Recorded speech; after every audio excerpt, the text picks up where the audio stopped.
$200 billion in unfunded pension liabilities, strike threats jeopardizing core services, and taxpayers on the hook for $41,000 per household. Anger, frustration, and gridlock define government in Illinois today.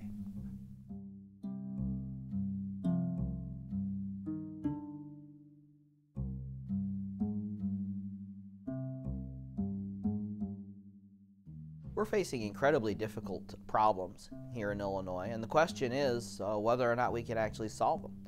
Here at the Illinois Policy Institute, we believe we can, and the first step is to go back to the foundation, to look at how government actually sets policy, and in particular, how labor law empowers government employee unions at the expense of taxpayers. Under the current system, employee salaries and pensions actually make up a majority of the total cost of government. And of those employees, more than 50% are represented by public employee unions. So as you might imagine, these unions and their leaders have enormous influence on our state's budget and policy. In a process known as collective bargaining, union leaders and elected officials hold closed-door meetings to determine compensation, benefits, and the type of work employees will be expected to complete. In the private sector, unions also engage in collective bargaining with employers, but companies have to balance union demands with their own bottom line and with what the competition is doing. In government, elected officials do not have to bear the cost of union demands. They can pass these along to taxpayers. And remember too, that behind these closed doors, unions are negotiating contracts and benefits with the very same politicians to whom they give significant campaign contributions. Is this what democracy looks like? Whether we meant to or not, we've given unions the power to prevent 400,000 students from going to school by making strike threats.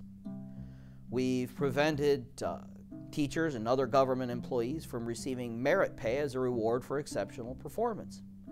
And we've handed tens of millions of dollars over to government employee unions with hardly any questions being asked.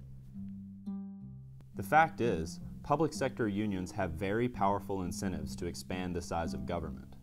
A larger government requires more government workers, and with more workers, unions capture an ever larger stream of revenues from the mandatory union dues they collect. More revenue means more lobbying power for unions and more sweetheart deals from politicians. How does government finance this inevitable expansion? Through taxes and debt. More taxes on you today, and more debt for your children and grandchildren to pay off in the future. Why does state government continue to increase your taxes and your children's debt burden? Well, the system works like this.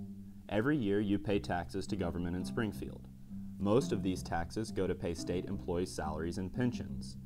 But a portion of these taxpayer-funded salaries actually go to public sector unions in the form of mandatory dues the union collects each month. With this revenue, unions lobby and contribute to politicians, who in turn assure sweetheart deals for the union leaders. Politicians then use union contributions and endorsements to fuel their re-election campaigns and entrench their power. The nature of this system threatens government's very ability to function, provide services to the poorest among us, and maintain a balanced budget.